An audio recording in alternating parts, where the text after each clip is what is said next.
Hello students, আশা করি তোমরা সবাই ভালো আছো, সুস্থ আছো। কিন্তু ভালো থাকার মধ্যেই জানি তোমাদের বিশেষ করে যারা জেনপাস ইউজি 2022-এর ক্যান্ডিডেট তাদের মধ্যে একটা অ্যাংজাইটি কাজ করছে, একটা চিন্তা কাজ করছে। এবং ম্যাক্সিমাম স্টুডেন্টস যারা এইচএস পাস আউট, সবে এইচএস দিয়েছো বা তারা সবে 12-এ এখন পড়ছো, তারা যারা জেনপাস ইউজির এক্সাম দেবে তাদের এখন বেশি চিন্তা হয়ে গেছে যে ফিজিক্স কেমিস্ট্রি বায়োলজি তো আমরা জানি আছে সিলেবাস, কিন্তু ইংলিশ আর হচ্ছে লজিক্যাল রিজনিং এই দুটো এক্সট্রা অ্যাড হয়েছে জেনপাসে 2022-এর জন্য। এবার ইংলিশ টার্মটা আমরা জানি, ইংলিশে অন্তত কী ধরনের কোশ্চেন্স আসবে জানা থাকুক চাই না থাকুক, কিন্তু ইংলিশ কি ব্যাপারটা কি পড়তে হয় আমরা জানি। কিন্তু ম্যাক্সিমাম স্টুডেন্ট যেটা নিয়ে ওয়ারিড হচ্ছে সেটা হচ্ছে কি না, লজিক্যাল রিজনিংটা কি। আমি দেখতে পাচ্ছি আমার ভিডিওর কমেন্টে আমাকে মেসেজ করে তোমরা বিভিন্ন স্টুডেন্টরা বারবার জানতে চাইছো যে ম্যাম লজিক্যাল রিজনিং জিনিসটা কি। মানে সেটা থেকে আমি এটা বুঝতে পারলাম যে তোমাদের মধ্যে অনেকের কাছে লজিক্যাল রিজনিং ব্যাপারটা অজানা, মানে তোমরা জানো না যে জিনিসটা কি, মানে ওটাতে কি পড়তে হয়। তো সেই জন্য বহু স্টুডেন্ট বারবার জিজ্ঞেস করছো যে কি করতে হবে, কি জিনিসটা, বা ইংলিশে কি ধরনের কোশ্চেন্স আসবে, ব্যাপারটা কি। তো সেক্ষেত্রে দেখো, আমি তো একটা কমেন্টে রিপ্লাই করে বা মেসেজে রিপ্লাই করে পুরো ব্যাপারটাকে বোঝাতে পারবো না যে লজিক্যাল রিজনিং বা ইংলিশটা কী বা সেখানে সিলেবাস কি হতে চলেছে। আমি সেখানে তোমাদের যারা যারা আমাকে জানতে চেয়েছো যতটা সম্ভব আমি রিপ্লাই করেছি যে কম্পিটিটিভ এক্সামের যেরকম সিলেবাস ইংলিশ আর লজিক্যাল রিজনিংয়ে থাকে সেটাই হবে। কিন্তু তাতে বুঝতে পারছি যারা লজিক্যাল রিজনিং ব্যাপারটা কী জানো না, এবং না জানাটা খুবই স্বাভাবিক ক্লাস 12 সবে পাস করার পর বা 12-এ পড়াকালীন যে স্টুডেন্টরা আছো। কেন কি আমরা 12 পর্যন্ত এই সাবজেক্টটা পড়ি না, লজিক্যাল রিজনিং আমাদের মানে কি বলা যেতে পারে স্কুল কোর্স কারিকুলামে অ্যাড নয়। তো এবার বিভিন্ন কম্পিটিটিভ এক্সামের জন্য দরকার পড়ে। তো তাই চলো, এখানে দেখতেই পাচ্ছ আমি বোর্ডে পুরো চেপে ফেলেছি। তো লজিক্যাল রিজনিং আর ইংলিশ জেনপাসের জন্য কি হতে চলেছে বা জিনিসটা কি, যাদের সমস্যা তাদেরকে আমি প্রথম বোঝানোর চেষ্টা করি। তো চলো দেখা যাক, আশা করি ভিডিওটার পর তোমরা বুঝতে পারবে। তো চলো শুরু করা যাক। তো দেখো, সেখানে প্রথমেই বলছি যে ফিজিক্স কেমিস্ট্রি বায়োলজির যেরকম সিলেবাস লেখাই আছে, আমরা জানি যে 11-12-এর সিলেবাস বেসিসে হবে, কিন্তু লজিক্যাল রিজনিং আর ইংলিশের তো কম্পিটিটিভ এক্সাম বেসিসের সিলেবাস যা, সেটাই জেনপাসের জন্য সিলেবাস। তো তাই যে কোনো কম্পিটিটিভ এক্সামের যে সিলেবাসটা আমাদের পড়তে হয় সেটাই দেখো আমি এখানে ডিসকাস করছি। এবং এই জিনিসগুলোর থেকে যে কোনো কিছুই কিন্তু জেনপাসেও আসতে পারে, কেন না সবগুলোই কিন্তু ওই লজিক্যাল রিজনিং আর ইংলিশের মধ্যেই পড়ছে। তাই কোনটা আসবে না কোনটা আসবে এরকম ব্যাপারটা বলা যাচ্ছে না। তুমি যদি কোনো রকম রিস্ক ফ্রি থাকতে চাও যেখানে সব আমি অ্যাটেন্ড করতে চাইছি বা সব শিখতে চাইছি, তাহলে কিন্তু এই সিলেবাসটা মানে যেগুলো এখানে আমি বলছি সেটা পুরোটাই কভার করলে পরে তুমি বলতে পারো যে সব টাইপের কোশ্চেন্স তোমার কাছে কমন থাকতে পারে। তো চলো দেখা যাক, আগে আমি ইংলিশটা বলে নিই, দেন লজিক্যাল রিজনিংয়ের অনেক অনেক টপিক আছে, একটু বুঝিয়ে বলতে হবে, তাই এটা পরে আসছি। ইংলিশে দেখো টপিকসগুলো লেখা আছে যা দেখে বুঝতে পারছো। আর্টিকেলস, প্রিপোজিশনস, তোমরা নিশ্চয়ই ক্লাস 12 পাস আউট বা যারা 12-এ পড়ছো তারা এগুলো দেখে বুঝতে পারছো যে কি কি বলা হচ্ছে। খুব বেশি ডিটেলসে ইংলিশের বলতে হচ্ছে না, কিন্তু ওরা কী করে পড়বে বা প্রিপারেশান নেবে সেটা বলা যেতে পারে। তো দেখো, article, preposition, one word substitution, মানে বড় সেন্টেন্স কিছু লেখা থাকবে সেটাকে একটা ওয়ার্ড দিয়ে সাবস্টিটিউট করতে হবে, তার অপশানসগুলো তোমার 4টে দেওয়া থাকবে। দেন তোমাকে group verb, phrasal verbs, idioms, এগুলো দেখো আমরা ক্লাস 12-এ পড়ি। অ্যান্টোনিম, সিনোনিম, মানে কি বলা যেতে পারে সমার্থক, বিপরীতার্থক যেটাকে আমরা বাংলায় বলি, সেগুলো থাকতে পারে। ভয়েস ন্যারেশন থাকতে পারে, কোনো স্পেলিং মানে একটাই কোনো ওয়ার্ডের 4টে স্পেলিং লিখে দেওয়া থাকছে, তো যেটা ঠিক হবে সেটা তোমাকে চুজ করতে হবে। টেন্সের থেকে এরর কারেকশন, কয়েকটা সেন্টেন্স লেখা থাকবে সেখান থেকে কি টাইপের ভুল আছে বা কোনো ভুল নেই কিনা, মানে নো এরর এরকমও অপশান থাকবে, তো সেগুলো তোমাদের চুজ করতে হবে। আশা করি এগুলোর নাম থেকেই তোমরা বুঝতে পারছো যে এই টপিকসগুলোকে আমাদেরকে পড়তে হবে। বা তোমাদের দেখে মনে হবে যে ইংলিশের article, preposition, one word substitution বা group verb, phrasal verbs, antonym, synonym তো আমরা ক্লাস 9-10 থেকে করা শিখছি। আর এমন কি এটা তো ইজিলি পারা যাবে, কিন্তু বাবা দেখো 9, 10, 11, 12-তে আমরা যেগুলো পড়ি সেগুলো খুব ইজি, ঠিক আছে, খুবই ইজি। বা প্লাস বলতে পারো 10-12 বেসিসে আমরা যেগুলো পড়ি সেগুলো test paper, 10 years, previous years, এগুলো সলভ করে যেটুকু আমরা শিখে নিই সেটাই আমাদের কাছে কিন্তু ওই বোর্ড এক্সাম ক্লিয়ারের জন্য এনাফ হয় ইংলিশের ক্ষেত্রে। কিন্তু অবশ্যই বুঝতে পারছো এটা একটা কম্পিটিটিভ এক্সাম, এবং সেই কম্পিটিটিভ এক্সামের সিলেকশনটা ডিপেন্ড করবে অল্প একটু মার্কসের জন্য। তো সেইখানে কিন্তু সব এক্সামের মানে সব যে নাম মানে কি বলা যেতে পারে সেন্টেন্সগুলো এত ইজি হবে বা মিনিংগুলো এত ইজি হবে। এখানে দেখবে ভোকাবুলারি খুব দরকার পড়ে ইংলিশের জন্য, যেটা আমাদের 10-12-এও দরকার পড়ে, কিন্তু যেটা বললাম যেটা লিমিটেশনস আছে, যে প্রিভিয়াস ইয়ার্স দেখে আমাদের টিচাররা সাজেস্ট করতে পারেন যে এই জিনিসগুলো পড়ে গেলেই ক্লাস 10th জন্য এনাফ হয়ে যাবে, বা এগুলো পড়ে গেলে 12th জন্য এনাফ হয়ে যাবে, যেটা কিন্তু আমরা এই জেনপাসে বলো বা জিএনএম এএনএমেও আমরা জানি ইংলিশ আছে। এরকম কম্পিটিটিভ এক্সামের ক্ষেত্রে কিন্তু যে এটাই পুরো এনাফ সেটা আমরা ইংলিশে বলতে পারি না, কেন ডিফারেন্ট ওয়ার্ড হতে পারে, তুমি কত পড়বে, ঠিক আছে। তো সেই জন্য এই জায়গাটাকে সবটা দেখবে সবসময় শুধু একটা ইংলিশের বই কিনে নিলাম আর কয়েকটা এমসিকিউ ইংলিশের বই মানে প্র্যাকটিস বুক, যেগুলো অনেকে আমাকে বলছো যে প্র্যাকটিস বুকের নাম বলো, তো প্র্যাকটিস বুক যে কোনো কিছু মার্কেটে যেগুলো আছে তোমরা দেখতে পারো। আলাদা করে জেনপাসের জন্য এখনও কিছু বেরোয়নি, সেটাও আমি তোমাদের আগের ভিডিওয়ে বলে দিয়েছি। তো ইংলিশ তুমি প্র্যাকটিস বুক যেগুলো কম্পিটিটিভ এক্সামের কিনতেই পারো, কিনে প্র্যাকটিস করতে পারো, কিন্তু সেখানে কিছু পেপার দেওয়া থাকবে, তুমি সেটা প্র্যাকটিস করলে কদিন করবে, দুদিন করবে না জানি, অর্ধেক দিন করবে না, এরকম একটা প্রবণতা থাকবে। তো এবার কিন্তু এই পোর্শনটা খুব প্র্যাকটিসের দরকার, কেন সবটা ওরকম মুখস্থ করে রাখা যাবে না। তুমি যত প্র্যাকটিস করতে থাকবে, প্র্যাকটিস করতে করতে দেখবে অনেকটা এখানে এগুলো করার জন্য আয়ত্ত এসে গেছে। আশা করি বিষয়টা বোঝাতে পারলাম, এবং টপিকস কি কি আছে দেখো এখানে আমি লিখে দিলাম। তো এবার এটাকে আমি মুছে ফেলবো, এবং এটাকে মুছে ফেলার পর আমি এই পোর্শনটায় কি কি আছে সেই লজিক্যাল রিজনিং পার্টটা তোমাদের সাথে ডিসকাস করব। চলো এবার আমরা দেখে নিই লজিক্যাল রিজনিং পোর্শনে দেখো কি কি পড়তে হবে। প্রথমে আমি টপিকগুলো একটু বলতে থাকি, তারপর বিষয়গুলো কি আমি জানি। যারা নতুন ক্লাস 12-এর স্টুডেন্ট, কম্পিটিটিভ এক্সাম নিয়ে কোনো ধারণা নেই বা 12 পাস আউট, তারা এগুলো বুঝতে পারবে না প্রথমেই দেখে যে জিনিসগুলো কি, এগুলো নিয়ে কি করতে হয়। তো সেটা দেখো ব্যাপারটা বলি। প্রথমেই দেখো যে টপিকটা আছে সেটা দেখো লেখা হচ্ছে কোডিং ডিকোডিং, তারপর দেখো লেখা হচ্ছে ডাইরেকশন, তারপর দেখো লেখা হচ্ছে লেটার সিরিজ, নাম্বার সিরিজ। তো এইটা চারটে দেখে আমরা কি বুঝলাম? প্রথমত তাহলে বলি, শুরুটা বলি, এই যে লেটার সিরিজ আর নাম্বার সিরিজ আছে সেখানে কীরকম, আমরা ধরো A to Z জানি, A to Z এর পজিশনস দেখবে এখানে আমাদেরকে মনে রাখতে হবে, মানে এটা 1, বিটা 2, সিটা 3, মানে এরকমভাবে আমরা A to Z এ যাব, তো দেন Z to A তে আসবো, মানে এদিক থেকে আর এদিক থেকে। তো সেখানে A to Z কোনটার পজিশন মানে নাম্বার কত, আবার Z to A এর নাম্বার কত, এগুলোকে আমাদের মুখস্থ রাখতে হবে।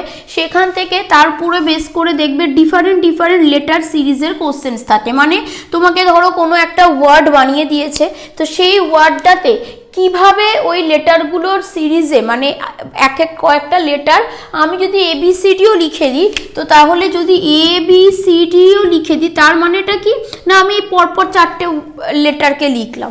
তো এরকম না লিখে আমি এটা জাস্ট বোঝার জন্য তো বলছি, কোশ্চেন্স তো কিছু বানাইনি। তো ABCD হিসাবে যদি লিখি তো তার মানে আমার কি বোঝা যাচ্ছে, A+1, B+1, C+1, D+1, এরমভাবে সিরিজটা চলছে। তো এরকমভাবে যদি আরেকটা তার মানে দেখি, তার মানে কি হবে, EFGH এর সঙ্গে সিমিলার একটা সিরিজ লেটারের। তো এরকমই ধরো, এটা আমি খুবই সোজাভাবে তোমাদের ভিডিওতে বোঝানোর জন্য বললাম, ডিফারেন্ট রিলেশনস লেটারগুলোর সঙ্গে ক্রিয়েট করা হবে এবং সেটা দিয়ে একটা সিরিজ বানানো হবে, যেটাকে আমরা বলবো লেটার সিরিজ, এবং তার উপর বেস করে তোমাকে একটা সিরিজ বানিয়ে দেবে। ওটা কি সিরিজ বানানো হয়েছে, রিলেশনসগুলো কি লেটারের সাথে, সেটা বুঝে ওই রিলেশনে কোন অপশানটা আছে তোমাকে চুজ করতে হবে অ্যান্সার। ঠিক সেম অ্যাজ নিউমেরিক্যাল যেটা নাম্বার সিরিজ আছে, মানে 1 2 3 4 5 6 তার স্কোয়ার রুট হতে পারে, তার কি বলা যেতে পারে কোনো মাল্টিপ্লিকেশন রুলস হতে পারে, কোনো ডিভিশনাল রুলস হতে পারে, অ্যাডিশন সাবট্রাকশন রুলস হতে পারে, মানে যোগ বিয়োগ গুণ ভাগ স্কোয়ার করা, এই বিভিন্ন রকম নাম্বার নিয়ে খেলা হবে হচ্ছে এই নাম্বার সিরিজে। ডিফারেন্ট মানে পরপর 1 2 3 4 করে যে নাম্বারসগুলো লেখা থাকবে, সেখানে পরপর নাম্বারগুলোতে কী রকম রিলেশনসটা ক্রিয়েট করে কোশ্চেনটা দিয়েছে, সেই সেম রিলেশনের অ্যান্সারের অপশান কি আছে সেটা দেখে আমাদেরকে নাম্বার সিরিজ চিনতে হবে। আশা করি বুঝতে পারলে সিরিজের ব্যাপারটা কি থাকছে। দেন দেখো এখানে ডাইরেকশনের অঙ্ক থাকবে। ডাইরেকশন মানে কীরকম, তোমাকে ধরো বলবে যে তুমি একটা পয়েন্ট থেকে যাত্রা শুরু করেছো, যাতায়াত শুরু করেছো, দেন তোমাকে হয়তো বললো 30 কিলোমিটার তুমি নর্থে গেছো, দেন তোমাকে বললো তুমি 30 কিলোমিটার নর্থে যাওয়ার পর যেখানে দাঁড়িয়ে আছো সেখান থেকে তুমি লেফট বা রাইট গেছো, তুমি রাইটে গেছো হচ্ছে 10 কিলোমিটার, ঠিক আছে। দেন তোমাকে বললো রাইটে যেখানে গিয়ে দাঁড়িয়েছিলে সেখান থেকে তুমি সাউথে চলে এসেছো 40 কিলোমিটার, ঠিক আছে। এবার তোমাকে জানতে চাইলো যে তাহলে তুমি যে পয়েন্ট থেকে যাত্রা শুরু করেছিলে এখন যে পয়েন্টে দাঁড়িয়ে আছো তার ডিস্টেন্সটা কত, তো সেটাকে আমরা এরমভাবে বার করে ফেলতে পারবো। এই ডিস্টেন্সটা দেখো আমাদেরকে বার করতে হবে, সেখানে এটাও 10 কিলোমিটার আমরা জানি, এখানে এইটুকু ডিস্টেন্সটা এখানে 30, এতটা 30, এটা 40, মানে এটা হচ্ছে 10। তাহলে আমরা পাইথাগোরাস থিওরাম যদি লাগাই, এটা হচ্ছে লম্ব জানি, এটা হচ্ছে গিয়ে ভূমি, তাহলে অতিভুজের স্কোয়ার ইকুয়াল টু লম্ব স্কোয়ার প্লাস ভূমি স্কোয়ার করে এর ডিস্টেন্স বার করে আমরা বলতে পারবো যে ইনিশিয়াল পজিশন মানে স্টার্টিং পজিশন আর লাস্ট পজিশনটা কত। আমি এটা বোঝানোর জন্য একটা কোশ্চেন্স বললাম। এরকম ডিফারেন্ট তোমাকে কোনোটা বলবে স্টার্টিং থেকে নর্থে গেছো, সাউথে গেছো, ইস্টে গেছো, ওয়েস্টে গেছো, ফিরে এসেছো, এই করে ডিস্টেন্স কত হলো, এই রকম টাইপের যে জিনিসগুলো থাকবে সেগুলোকে দেখো আমরা বলবো ডাইরেকশন। খুব ফাস্ট এই ম্যাথসগুলো বা এই রিজনিংয়ের পোর্শনসগুলো করে বেরোতে হবে, তাই যত যার প্র্যাকটিস থাকবে সে তত তাড়াতাড়ি এখানকার অ্যান্সার করে আসতে পারবে। দেন চলে আসছি কোডিং ডিকোডিংয়ে। কোডিং ডিকোডিংয়ের আবার বিভিন্ন টাইপ আছে, যতগুলো এখানে আমি বলবো সবের আবার দেখবে ডিফারেন্ট টাইপস হবে। যেমন কোডিং ডিকোডিং যদি তুমি দেখো কীরকম বলা হয়, যেমন ধরো তোমাকে বললো যে স্কাই থেকে রেড বোঝাচ্ছে, ঠিক আছে। দেন তোমাকে বললো মিল্কটাকে ব্লু বলছে, এরকম করে কিছু বললো। দেন তোমাকে বলছে যে এরকমভাবে ধরো কয়েকটা রিলেশন, এগুলোকে একবারে বললে সব কিছু বুঝতে পারবে না, মানে আধা বুঝলে না লাগবে, জিনিসগুলো পড়তে পড়তে শিখবে, কেন এগুলোর অনেক টাইপ হতে পারে। তো এরমভাবে কিছু ধরো রিলেশন বলে দিল। দেন তোমাকে জানতে চাইলো তাহলে এই যদি স্কাই রেড হয় মিল্ক ব্লু হয়, এরকম যদি হয় তো তাহলে তোমাকে হয়তো জানতে চাইলো যে রেড যেটা সেটা কি, এরকম কিছু, মানে বা কোনো সেন্টেন্স বানিয়ে দিল, সেই সেন্টেন্সের তুমি কিছু কোড এখানে করা আছে। বা তোমাকে ধরো বললো এ এমন একটা লেটার, সেটা দিয়ে তোমাকে বোঝানো হচ্ছে কারোর একটা নাম, বি একটা লেটার, সেখান দিয়ে বোঝানো হচ্ছে কারোর একটা নাম। তো তাহলে সেখান থেকে তুমি কি করে বুঝবে যে অন্য একজনের নাম তাহলে কি করে পাবে? তো সেখানে আমরা দেখব অনেকগুলো প্যারামিটারকে চুজ করে কম্পেয়ার করে আমরা কোডটাকে ডিকোড করছি। ব্যাপারটা বোঝা যাচ্ছে? কোডিং ডিকোডিং মানে কিছু একটা কি বলা যেতে পারে, কোনো একটা কোড যেমন ইউজ করা হয়, যে সেটাকে আমি হয়তো এক্সপ্রেস করতে চাইছি না, একটা কোনো কোডে রেখেছি, তো সেই কোডটাকে আমাকে ডিকোড করতে হবে। তো এরকম টাইপের এগুলো বিভিন্ন টাইপস আছে, তো সেরকম কোশ্চেন্স থাকবেও। তো এগুলো খুবই ইম্পর্টেন্ট পোর্শন। দেন দেখো চলে আসো ব্লাড রিলেশন। এটা নিশ্চয়ই তোমরা নাম থেকেই বুঝতে পারছো, যেরকম বিভিন্ন টিভি শোর সঙ্গে যদি তোমরা মানে জানো নিশ্চয়ই সবাই, তো এরকম বিভিন্ন ছোটোখাটো কোশ্চেন্স থাকে, অত সোজা তোমাদের থাকবে না, বিভিন্ন রকম রিলেশনস মিলিয়ে ঠিলিয়ে থাকবে। ব্যাপারটা তোমরা বুঝতে পারছো যে বিভিন্ন ব্লাড রিলেশন বলতে কি হতে পারে, সেই টাইপের কোশ্চেন্স থাকবে। দেন বলছে মিসিং নাম্বার, কিছুটা ধরো এরকম এই নাম্বার সিরিজ সাপোজ ধরো যে ক্রিয়েট হয়েছে, ধরো পরপর কয়েকটা নাম্বার লেখা আছে, কোনো একটা রুলস বা কোনো একটা রিলেশনস তাদের মধ্যে নিয়ে তৈরি করা হয়েছে, মাঝে একটা নাম্বারের যেখানে একটা নাম্বার হতে হতো সেখানে কোশ্চেন মার্ক দেওয়া আছে। তো তোমাকে আগে বুঝতে হবে যে নাম্বার সিরিজটা কি রিলেশনের উপর বেস করে বানানো, দেন যেখানটায় কোশ্চেন মার্ক দেওয়া সেই মিসিং নাম্বারটা, তাহলে তুমি ওই রিলেশনের উপর বেস করে কি হতে পারে সেটা তোমাকে অপশান থেকে চুজ করতে হবে। দেন চলে আসছে ডাইস। ডাইস মানে কিউব, যেটা আমরা লুডোর ছক্কা যেটা ইউজ করি, তো সেটা তোমাকে হয়তো বললো যে তোমার একদিকে মানে 1 আর পুট পড়েছে, তো তার অপোজিটে কি থাকবে, 6-এর অপোজিটে কি থাকবে, সে ডাইসের আবার টাইপ হয়, সেগুলোর উপর বেস করে কোশ্চেন্স থাকতে পারে। তারপরেই অ্যানালজি, ক্লাসিফিকেশনস, এইগুলো অনেক জায়গায় দেখবো আমরা ইংলিশ বেসড একটু কোশ্চেন্স থাকে, মানে ইংলিশের ভোকাবুলারি এর ক্ষেত্রেও প্রচুর লাগবে এই পোর্শনসগুলোর জন্য, ঠিক আছে। দেন হচ্ছে clock and calendar. Clock and ক্যালেন্ডারটা কীরকম না, তোমাকে একটা দিনের মধ্যে টাইম বলে দিল, সেই টাইমে ক্লকের কত ডিগ্রি অ্যাঙ্গেল তৈরি করবে, বা তোমাকে ধরো একটা অ্যাঙ্গেল বলে দিয়েছে, সেই অ্যাঙ্গেলটা দিনের মধ্যে কতবার তৈরি হয় ঘড়িতে আর কি, বা ওই টাইমটা মানে ওই অ্যাঙ্গেলটা তৈরি হওয়ার জন্য কটা বাজতে পারে, এই ধরনের কোশ্চেন্স ধরো তুমি এক্সপেক্ট করতে পারো। ক্যালেন্ডার মানে কি, এটা র্যান্ডাম ডেট বলে দেবে, ধরো যে কোনো একটা ইয়ার, সেই ইয়ারের একটা পার্টিকুলার ডেট বলে দিল, দেন সেই ডেটটার মানে কি বার ছিল, ধরো আজকে আমি একটা ডেট বললাম যে ধরো 2021-এর 5 অক্টোবর, ঠিক আছে, তো সেদিন কি বার ছিল তোমাকে জানতে চাইলো, তো সেক্ষেত্রে তোমার যে সালটা বলেছে সেটা লিপ ইয়ার কিনা, সেটা কত মাস পর্যন্ত বলা আছে, কিভাবে ক্যালকুলেশন করবে, ওগুলো বিভিন্ন রকম ট্রিক্স আছে, সেগুলো আমাদেরকে ভালো করে শিখতে হবে। শুধু শিখে নিলে হবে না, এতবার প্র্যাকটিস করতে হবে যাতে কোশ্চেন্স দেখলে তুমি নিমিষে অ্যান্সার করতে পারো, তা না হলে কিন্তু পরীক্ষা দিতে বসে সব গুলিয়ে যাবে, শিওর বলছি। তো ক্যালেন্ডার করতে হলো। দেন দেখো এখানে নাম্বার র্যাঙ্কিং রয়েছে, তারপরে টাইম সিকোয়েন্সেস রয়েছে, সিটিং অ্যারেঞ্জমেন্ট। সিটিং অ্যারেঞ্জমেন্ট অনেকগুলা, কীরকম তোমাকে বললো যে ABCD, ধরো এরকম 5 জনের কথা বলছে যে ABCDE, এরা 5 জন বলছে সার্কেল করে বসে আছে, সার্কেল করে বসে আছে।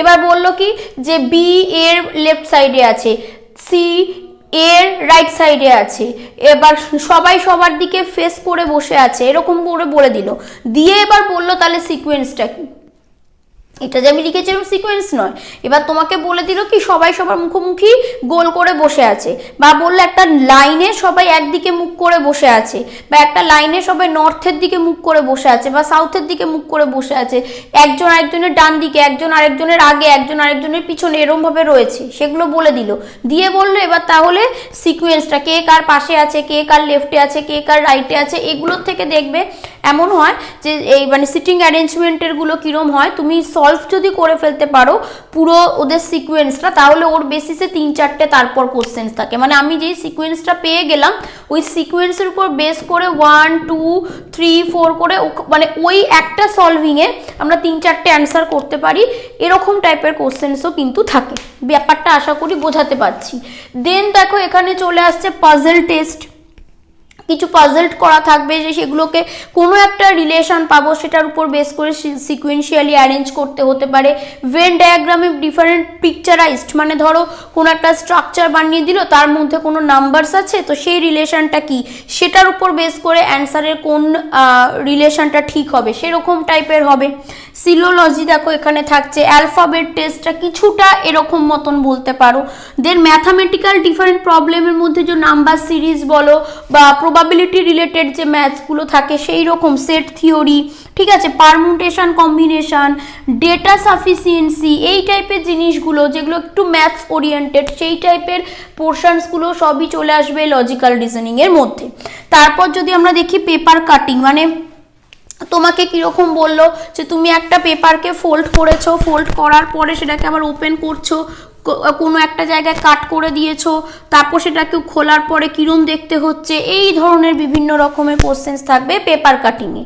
দেন চলে আসছে মিরর আর ওয়াটার ইমেজ, মানে কোনো একটা বস্তুর ছবি দিয়ে দেবে, এবার তোমাকে জানতে চাইবে যে ওর মিরর ইমেজ কি হবে, 4টে অপশান, কোনো একটা বস্তুর ছবি দেবে, তার ওয়াটার ইমেজ কি হবে সেইটার কনসেপ্ট আমাদের ক্লিয়ার করতে হবে। দেন বলছে দেখো কাউন্টিং অফ ফিগার্স, তার নন ভার্বাল, তো এগুলোর মধ্যেও ডিফারেন্ট, মানে অনেক সময় এরকম পাজল টাইপের করা কিছু পিকচার্স থাকবে, সেখান থেকে কোনো পার্টিকুলার একটা পার্টের কোনো স্ট্রাকচারের তোমাকে ফিগার কাউন্টিং থাকতে পারে।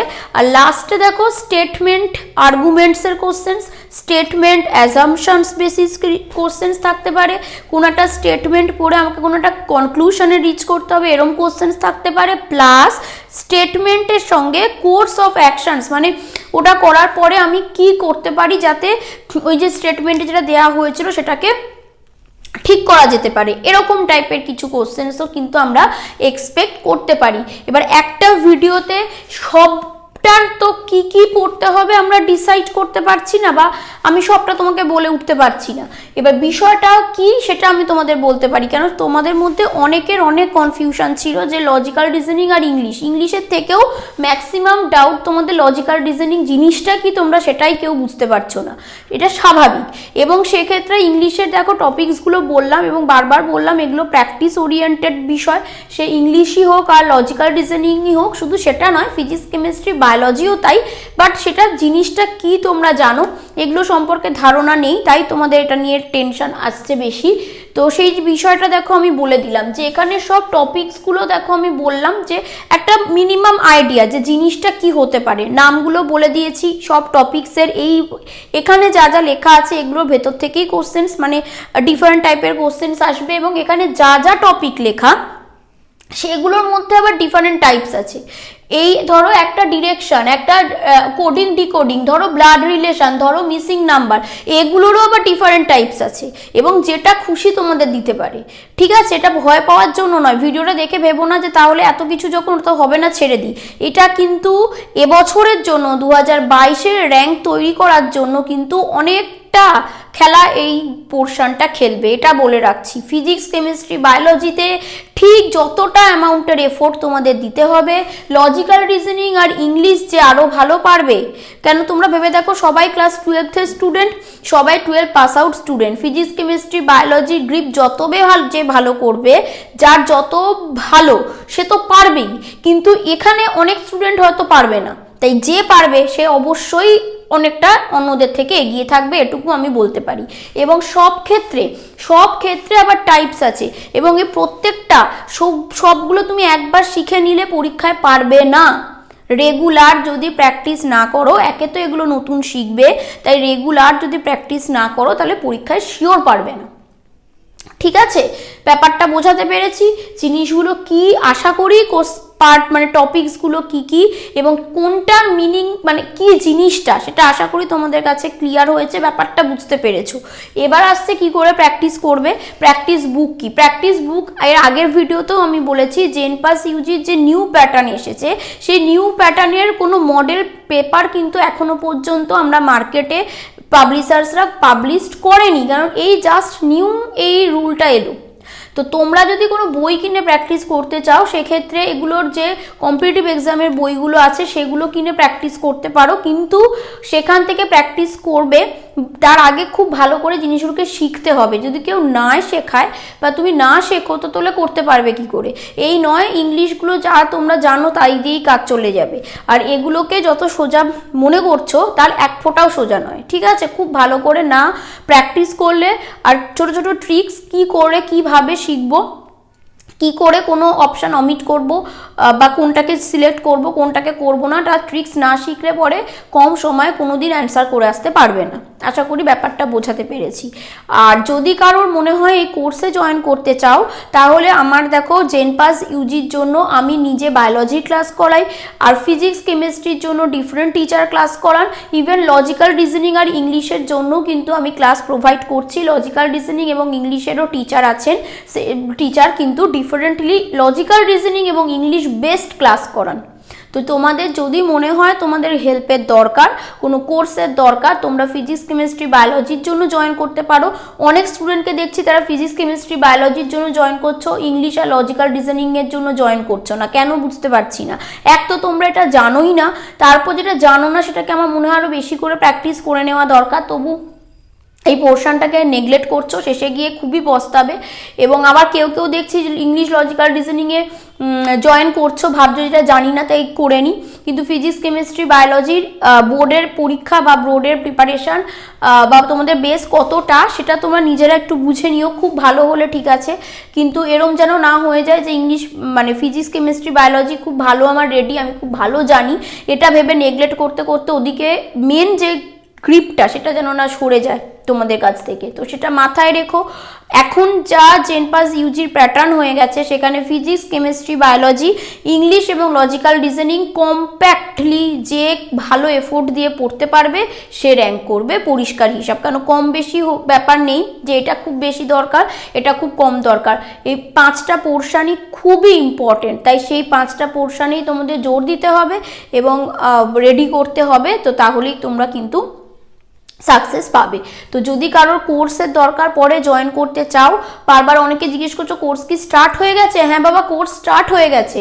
এখনও যদি কোর্স স্টার্ট না করানো হয়, তোমাদের কবে এগুলো প্র্যাকটিস করাবো, কবে শেখাবো, কবে শেষ করাবো, ঠিক আছে? কোর্স চলছে, যদি কেউ জয়েন করতে চাও তো ইমিডিয়েট কন্ট্যাক্ট করো আর অ্যাডমিশন নিয়ে নাও। তো কি করে অ্যাডমিশন প্রসিডিওর হয় সেটা জেনে নিতে পারো আমার থেকে, আর কিভাবে ক্লাস হয় এখনও যদি কেউ জেনে না থাকো, আমার প্লেলিস্ট চেক করতে পারো, সেখানে অনলাইন কোর্সের প্লেলিস্ট বানানো আছে যে কিভাবে আমি বিভিন্ন অনলাইন কোর্সগুলো প্রোভাইড করে থাকি। তো সেটা দেখলে তোমার একটা ধারণা হয়ে যাবে। দেন তুমি অ্যাডমিশন কি নেওয়ার আগে আমার সঙ্গে কন্ট্যাক্ট করো, হোয়াটসঅ্যাপে মেসেজ করো, আমি তোমাদের জানিয়ে দেবো যে কিভাবে তোমাদের মানে অ্যাডমিশন নিতে হবে। তো আশা করি এখানে যে বিষয়গুলো বোঝাতে চাইলাম, তোমাদের অনেক কনফিউশন ছিল, অনেকবার জিজ্ঞেস করেছো, বোঝা গেছে।